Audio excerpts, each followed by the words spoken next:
नमस्कार मित्रों, जीवन दर्पण ज्योतिष में आप सभी का एक बार फिर से स्वागत है।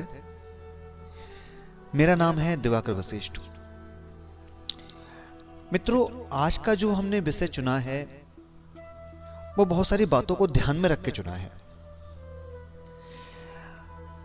अमूमन मैं जब भी किसी परिवार में जाता हूं तो उस परिवार के लोग मुझसे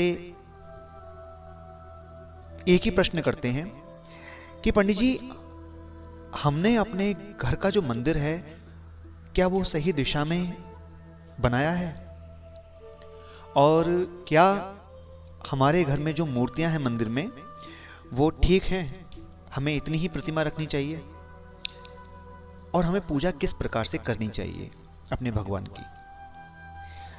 तो दोस्तों, इसी बात को मैंने ध्यान में रखा है और आपके लिए आज ये मैंने वीडियो बनाई है। तो मैं आज आपको वही बताऊंगा। सबसे पहले तो एक बात का ध्यान जरूर रखें जब भी घर में आप मंदिर रखें या बनवाएं, कि मंदिर हमेशा ईशान कोण में ही हो। पूरब और उत्तर दिशा का जो कोना होता है उसे ईशान कोण कहते हैं। उसी स्थान पर ही घर का मंदिर होना चाहिए। अगर किसी कारण से वो कोना नहीं मिल पा रहा है तो आप अपने घर के अंदर भी ईशान कोण देख करके ही, घर के भीतर ईशान कोण देख करके ही मंदिर को रखें, जिस भी स्थान पर रखें। लेकिन कुछ ऐसी जगह भी हैं जहां मंदिर नहीं रखना चाहिए घर में, जैसे कि ड्राइंग रूम। जो भी बाहर से व्यक्ति आता है वो वहीं बैठता है, इसलिए उस जगह पर मंदिर नहीं रखना चाहिए क्योंकि सबकी नजर वहां जाती है। दूसरा, जिस कमरे में सोते हैं उस कमरे में भी भगवान का मंदिर नहीं रखना चाहिए, नहीं बनाना चाहिए। तो किस जगह बनाएं? कोई ऐसी जगह देखें जो ईशान कोण भी आता हो वहां पर, और बाहर वाले की किसी की नजर भी ना पड़े, बाथरूम के सामने भी ना हो। ऐसा संभव हो तभी घर में मंदिर बनाएं, अन्यथा छोटा सा मंदिर कहीं भी रख लें। और विशेष पूजा करने के लिए जो घर के बाहर मंदिर होते हैं वहां जाके विशेष पूजा करें, और संभव है तो बनाएं। अब विषय आता है कि मंदिर में कितने देवता हम रख सकते हैं, कौन कौन से देवता रख सकते हैं, किसकी पूजा कर सकते हैं और किस प्रकार से कर सकते हैं। तो यही मैं आपको आज बताता हूं। देखिए, सबसे पहले तो ये जान लीजिए कि 5 देवता ऐसे हैं जिनकी पूजा हमेशा की जाती है, और आप रोजाना पूजा करें तब भी उनका ध्यान करें, उनकी पूजा करें। और कोई विशेष कार्य होता है जब पूजा की जाती है तब भी इन 5 देवताओं की पूजा तो प्रमुख है ही, जिनमें कि गणेश और गौरा जी, यानी कि दुर्गा मां। तो गणेश जी, दुर्गा जी, भगवान शिव, भगवान विष्णु और भगवान श्री सूर्य नारायण, इन 5 देवताओं की पूजा करना अनिवार्य है। इनको पंचदेव कहा गया है। इनकी पूजा हर शुभ कार्य में होती है, अनिवार्य रूप से की जाती है। तो घर में भी आप रोजाना जरूर करें। पहले तो इस बात का ध्यान रखें कि आपको पूजा किस किस देवता की करनी है। आपके घर के कोई प्रमुख देवता हो, इष्ट देवता आपके, या परिवार में जो जिनकी पूजा चलती आ रही है उनकी तो करनी ही है, लेकिन पंच देवताओं की भी साथ में करनी है। और इसके अलावा कुछ बातों का ध्यान रखना है कि हमें पूजा में कोई गलती ना हो जाए, इसलिए भगवान को क्या चढ़ाएं, किस तरह से भगवान की पूजा करें, तो इस बात का भी ध्यान रखना है। देखिए, भगवान शिव गणेश जी और भैरव जी, इनको तुलसी नहीं चढ़ाई जाती। तो इस बात का ध्यान रखें कि भगवान शिव गणेश जी और भैरव जी पर कभी तुलसी न चढ़ाएं। दूसरा, मां दुर्गा को कभी भी दुर्वा, एक प्रकार की घास जिसको हम हरी घास भी कहते हैं, दुर्वा भी कहते हैं, तो दुर्गा जी को कभी भी दुर्वा घास ना चढ़ाएं। गणेश जी को जरूर चढ़ाएं, गणेश जी को बहुत प्रिय है। और गणेश जी को किस प्रकार से दुर्वा चढ़ाएं? 9 उंगल, हाथ की 9 उंगलियों के बराबर की घास, जिसमें कि कम से कम 3 या 5 उसमें अंकुर निकल रहे हों, वो घास गणेश जी को अर्पित करें। दुर्वा बहुत प्रिय है गणेश जी के लिए। सूर्य देवता को जो जल दिया जाता है, तो अगर आप तावे के पात्र से जल देते हैं तो बेहतर। कभी भी सूर्य देव को शंख से जल नहीं चढ़ाएं। कभी भी जल सूर्य देव को शंख से ना दें। और पूजा के लिए तुलसी का पत्ता बिना स्नान किए कभी भी तुलसी को ना तोड़ें। स्नान करने के बाद ही तुलसी का स्पर्श करना चाहिए और तुलसी को तोड़ना चाहिए। क्योंकि अगर स्नान करने से पहले आपने तुलसी तोड़ ली, या फूल भी अगर आपने तोड़े स्नान से पूर्व, तो उसको भगवान स्वीकार नहीं करते। इस बात का ध्यान रखें। इसके अलावा एक विशेष बात, अब देखो परिवार में भी, घरों में भी जो मंदिर हैं, वो कुछ घरों में तो छोटे छोटे मंदिर रख लेते हैं, लकड़ी के, पत्थर के, और कुछ घरों में तो बहुत बड़ा बड़ा मंदिर बनवा लेते हैं। तो यहां थोड़ा सा संस्कार बदल जाएगा। अगर छोटे छोटे घर के मंदिर हैं तो अपना सुबह शाम आरती पूजा, और अगर घर में आपने मूर्तियों की प्राण प्रतिष्ठा करवा रखी है, अगर प्राण प्रतिष्ठित प्रतिमा है आपके यहाँ, तो ये उनके लिए विशेष करके है कि 5 बार उनकी पूजा होगी, यानी कि 5 आरती आवश्यक है। कोशिश करनी चाहिए कि हम इतनी करें।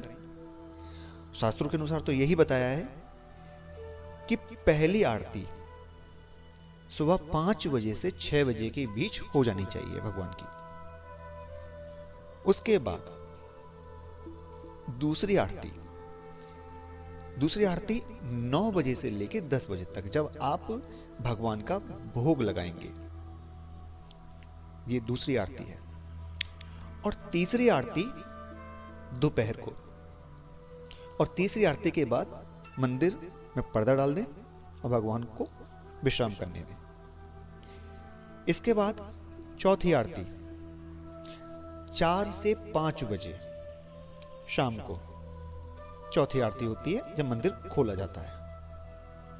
उसके बाद और 5वीं आरती रात को 8 से 9 बजे के बीच, और उसके बाद फिर पर्दा डाल दें और भगवान को विश्राम करने दें। इस प्रकार से 5 आरती आवश्यक बताई गई हैं। अब घर के मंदिरों में जो गंगाजल रखा जाता है, या गंगाजल कहीं भी रखें, तो इस बात का ध्यान रखें कि उसको गंगाजली में ही भरकर रखें। और यदि गंगाजल अधिक मात्रा में है तो किसी अच्छे पात्र में, प्लास्टिक की बोतल में, अपवित्र धातु यानी कि लोहे से बनी हुई धातु के अंदर गंगाजल कदापि ना रखें। एक बात और, कि स्त्रियों को कभी शंख नहीं बजाना चाहिए। स्त्रियों को कभी भी शंख नहीं बजाना, और अपवित्र अवस्था में पुरुषों को शंख नहीं बजाना चाहिए। अगर ऐसा होता है तो घर से लक्ष्मी चली जाती है। मित्रों, मंदिर में देवी देवताओं की मूर्ति के आगे, घर के मंदिर हो या बाहर का मंदिर हो, कहीं भी मूर्ति के आगे कमर करके ना बैठें, कभी भी पीठ करके ना बैठें, इस बात का भी ध्यान रखें। भगवान शिव पर केतकी का फूल कभी भी अर्पित नहीं करना चाहिए, इस बात का भी ध्यान आप सभी को रखना है। और जब भी आप पूजा करें तो उसमें कुछ द्रव्य दक्षिणा अवश्य चढ़ाएं पूजा में। घर में भी आप मंदिर में जब पूजा करते हैं तो कुछ द्रव्य दक्षिणा उस पूजा में जरूर अर्पित करें, और उसके साथ अपने दोषों के लिए क्षमा मांगें और उन्हें छोड़ने का संकल्प लें भगवान से। ऐसा करने से जल्दी मनोकामना पूरी होती है। इसके अलावा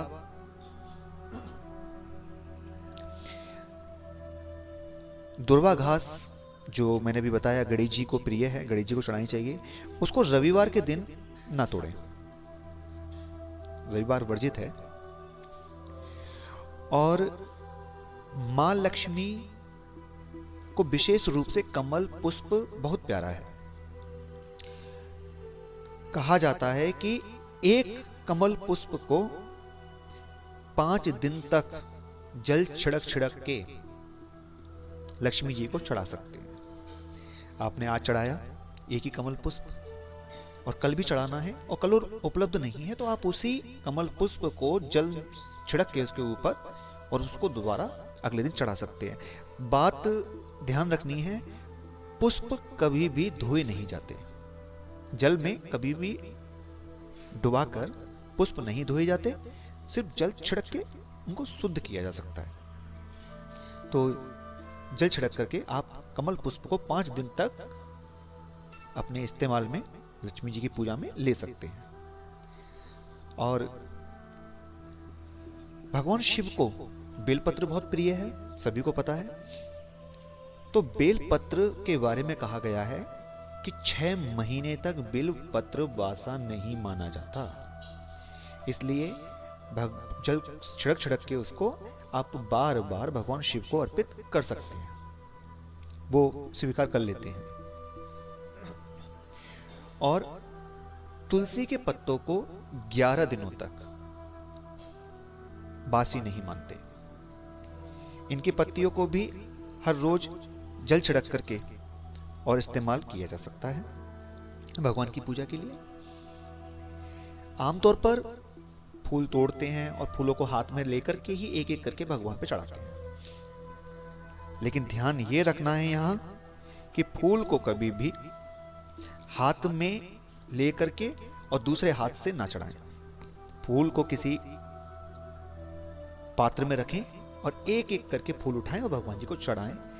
वस्त्र में लपेटा हुआ फूल कभी भी भगवान को अर्पित नहीं किया जाता, वो खराब हो जाता है, अशुद्ध माना जाता है। वस्त्र में फूल को लपेट के ना रखें, पात्र में ही तोड़ें, तोड़कर पात्र में रखें और पात्र से ही लेकर के भगवान जी को चढ़ाएं। और तांबे के बर्तन में कभी भी चंदन घिस के तांबे के बर्तन में ना रखें, ये शुद्ध नहीं माना जाता। हमेशा इस बात का भी ध्यान रखें कि दीपक जल रहा हो घर में, घर के मंदिर में, बाहर के मंदिर में, कहीं भी। अब ये पूजा की जानकारी मैं आपको दे रहा हूं कि आपको पूजा किस प्रकार से करनी चाहिए। पूजा में गलतियां हो जाती हैं, वो गलतियां आपसे ना हो। तो कभी भी कोई दीपक जल रहा हो तो अपना दीपक उस दीपक से ना जलाएं, यानी कि दीपक से दीपक ना जलाएं। ऐसा करने से, अगर आप ऐसा करते हैं तो आप निश्चित रोगी हो जाएंगे, शरीर में रोग आने लगते हैं ऐसा करने से, तो ये आपको नहीं करना। और पूजा जब भी करें आप, वो पूर्व या उत्तर दिशा में मुख करके ही करें। और कोशिश करें कि आप 6 बजे से लेकर और 8 बजे के बीच पूजा संपन्न कर लें। गृहस्थियों के लिए बता रहा हूं, वैसे तो ब्रह्म मुहूर्त में पूजा का नियम ज्यादा है, तो लेकिन गृहस्थ जीवन में इतना जल्दी नहीं हो पाता, तो कोशिश करें कि 6 बजे से लेकर और 8 बजे के बीच तक भगवान की पूजा आप कर लें। पूजा करते समय आसन का ध्यान भी रखें कि आसन आपको कैसा लेना है। देखिए, आजकल प्लास्टिक के आसन बहुत चल रहे हैं, प्लास्टिक के आसन में बैठकर लोग पूजा करने लगते हैं, उस पर ना करें। कुशा का आसन पवित्र माना जाता है पूजा के लिए, लेकिन स्त्रियां नहीं बैठ सकती कुशा के आसन पे, इसलिए ऊन का बना हुआ ऊनी आसन का इस्तेमाल करें पूजा में सदैव। और घर के मंदिर में सुबह शाम दीपक तो जलाना ही है, ये तो परम आवश्यक है। और हो सके तो घर के द्वारे पर शाम को एक सरसों के तिल का दीपक अवश्य जलाएं घर के द्वार पर। इससे मां लक्ष्मी की कृपा सदैव बनी रहती है। और जब आप आरती करें घर में भगवान की, तो जब भी आप आरती करें तो आरती किस प्रकार से करें और आरती के बाद क्या करें, तो आप समझ लीजिए कि कम से कम भगवान, सबसे पहले आरती जो आपको करनी है तो भगवान के चरणों से आरती शुरू करनी है और चरणों की तरफ 4 बार आरती को घुमाना है, फिर 2 बार उनकी नाभि पर घुमाना है और 1 बार भगवान के मुखमंडल पे, और उसके बाद 7 बार संपूर्ण शरीर पर आरती को घुमाएं।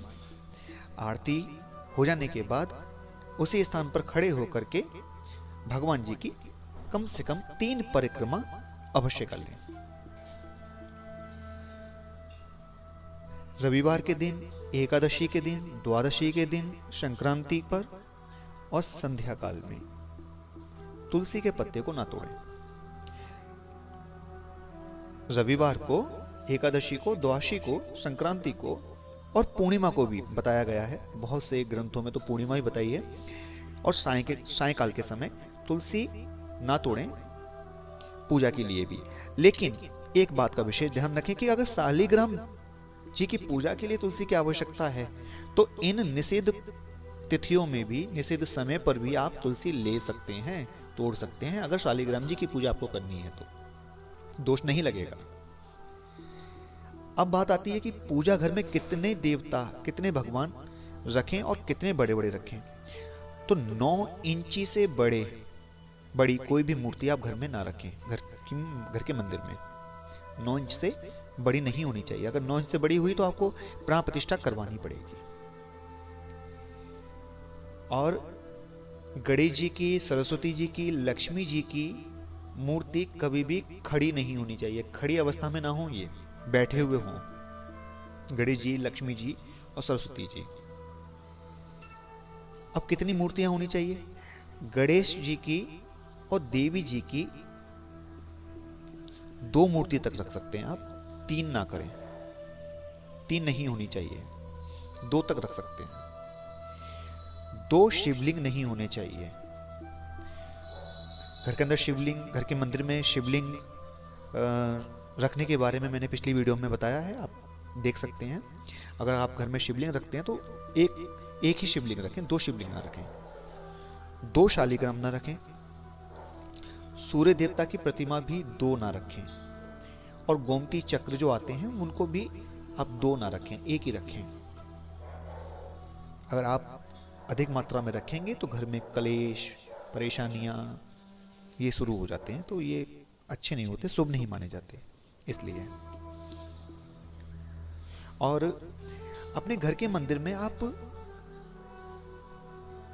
पीतल की, चांदी की, सोने की, इसी प्रकार की मूर्तियां रखें। ये जो आजकल आती हैं फाइबर की, इस तरह की मूर्तियां ना रखें।